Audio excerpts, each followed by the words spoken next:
Hey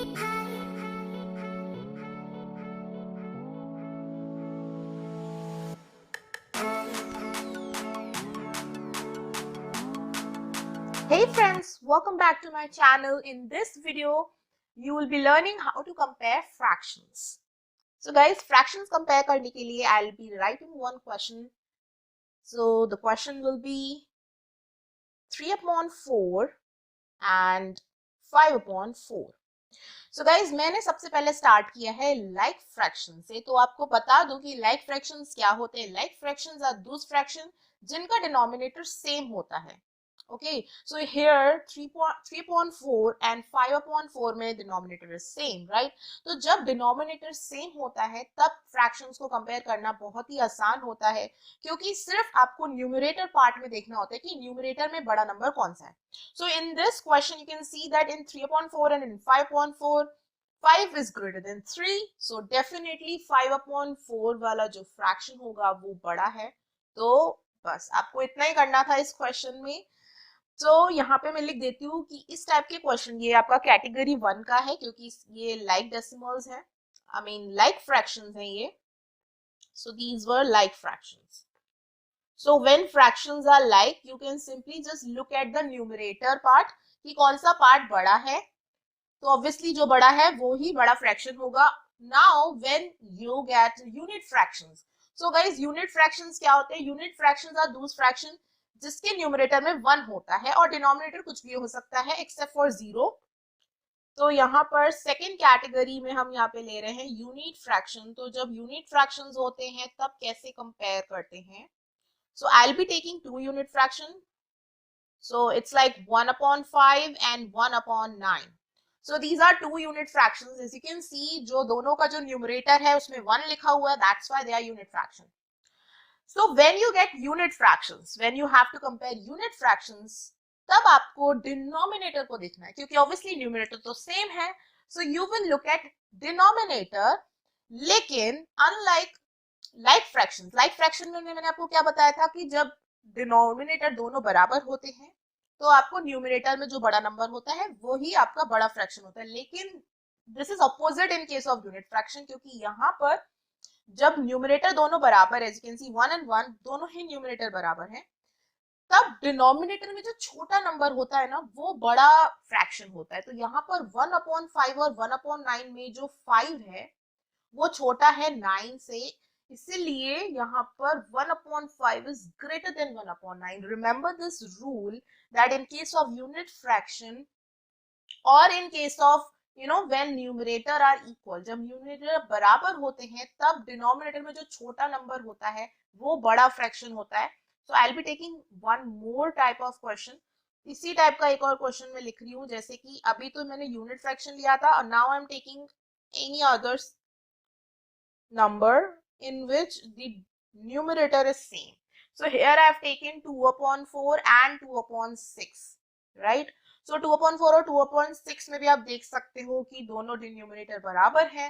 So which will be greater fraction? Which one will be the greater fraction? Of course, जिसका denominator छोटा होगा वो वाला fraction बड़ा है. तो यहाँ पर 4 जो है वो छोटा है 6 से, so 2/4 will be greater than 2/6. So this was your second type of fraction, that is unit fraction. तो ये जो दोनों टाइप के जो क्वेश्चंस होते हैं लाइक फ्रैक्शन वाले और यूनिट फ्रैक्शन वाले, दे आर द इजीएस्ट, क्योंकि यहाँ पे आपको कोई कैलकुलेशन नहीं करनी होती है. आपको सिंपली जस्ट आपको रूल्स पता होने चाहिए और you can simply compare it.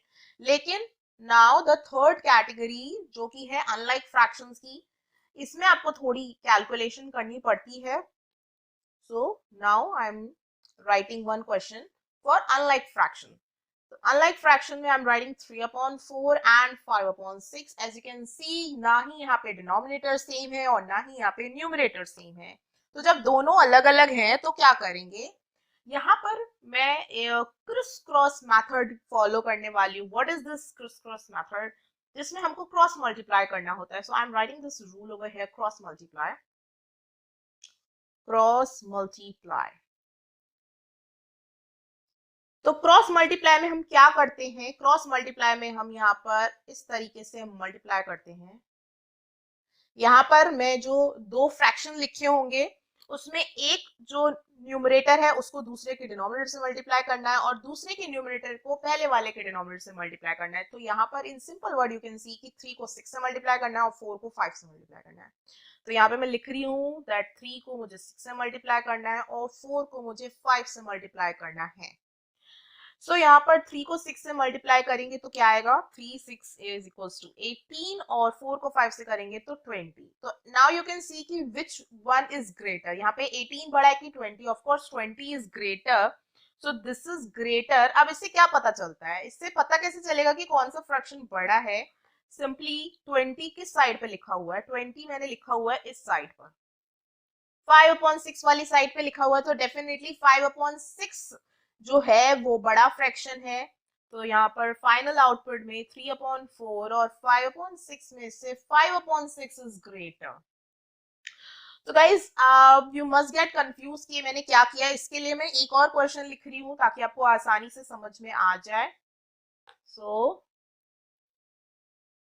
एक और क्वेश्चन लिखते हैं, 7/9 एंड 5/8। ओके, सो अगेन यहाँ पे आपको क्या करना है, you have to cross multiply. तो मैं यहाँ पे क्रॉस मल्टीप्लाई का साइन बना रही हूँ। तो क्रॉस मल्टीप्लाई में आपको क्या करना है, आपको 7 को 8 से मल्टीप्लाई करना है और 5 को 9 से मल्टीप्लाई करना है। सो 7 into 8 and 5 into 9। Okay, so 7 into 8 कितना होगा, 56 होगा और 5 into 9 is 45। So which one is greater? Of course 56 is greater। और 56 के corresponding कौन सा fraction है, 7/9 is that fraction। So 7/9 is greater than 5/8। So I'm writing over here 7/8 is greater than, sorry, 7/9 is greater than 5/8। So guys, this is the rule for third category of fraction, जिसमें आपको unlike fractions दिए होंगे और वहां पे आपको compare करना होगा। और यही सबसे टफ होता है इन तीनों कैटेगरी में से। यहाँ पर आपको एक चीज और पता होनी चाहिए, वो ये है कि जैसे यहाँ पे मैंने जो क्रॉस मल्टीप्लाई किया है ना, यहाँ पर जो न्यूमरेटर है वो उसी साइड पर लिखा जाएगा जिस साइड पे फ्रैक्शन दिया गया है। जैसे कि 7/9 और 5/8 में जो 7/9 है, तो 7 को इसी साइड पर लिखेंगे, उसको मैं लेफ्ट साइड पे, अब यहाँ पे इस साइड पर है ना, this is on the left side, so I will not take it to the right side. इस साइड पे मैं नहीं करूंगी, जो जिस साइड पर न्यूमरेटर है उसी साइड पे आपको दूसरे वाले नंबर को लेकर आना है। यहाँ पर 7 को मैं राइट साइड नहीं ले जाऊंगी, बल्कि मैं दूसरे वाले डिनोमिनेटर को लेफ्ट साइड लेकर आऊंगी। सिमिलरली राइट साइड पे 5 को मैं लेफ्ट पे नहीं लेके जाऊंगी, जो दूसरे वाले का डिनोमिनेटर है ना उसको मैं राइट साइड लेके जाऊंगी। तो यहाँ पे आपको करना क्या है, आपको डिनोमिनेटर की पोजीशन चेंज करनी है, न्यूमरेटर की पोजीशन चेंज नहीं करनी है। मैं ऐसा क्यों कह रही हूँ, मैं आपको करके दिखाती हूँ ऐसा करने से होगा क्या। सपोज मैं यहाँ पर डिनोमिनेटर की जगह न्यूमरेटर की पोजीशन चेंज कर देती हूँ। क्रिस क्रॉस करने के टाइम पर मैं क्या करती हूँ, यहाँ पे मैं 5 into 9 लिखती हूँ, ओके, और यहाँ पे मैं 7 into 8 करती हूँ। इससे मैंने क्या किया, मैंने न्यूमरेटर की पोजीशन चेंज कर दी, न्यूमरेटर को मैं ऑपोजिट साइड लेके गई हूँ। तो यहाँ पे क्या होगा, 5 into 9 is 45 and 7 into 8 is 56। So which one is greater? 56 is greater। इससे क्या हो जाएगा, 5/8 वाला जो फ्रैक्शन है वो बड़ा हो जाएगा, लेकिन ये गलत है, 7/9 is greater than 5/8। तो इसीलिए यहाँ पर आप प्लीज ये रिमेंबर करना कि जब भी आप क्रॉस मल्टीप्लाई करोगे तो जो डिनोमिनेटर है उसको आपको ऑपोजिट साइड लेके जाना है इंस्टेड ऑफ न्यूमरेटर, ठीक है। So please remember this rule, otherwise you will end up doing the wrong calculation. So I hope you understand the rule and today's video very well. For more such video, please subscribe to my channel and I'll see you guys in the next video.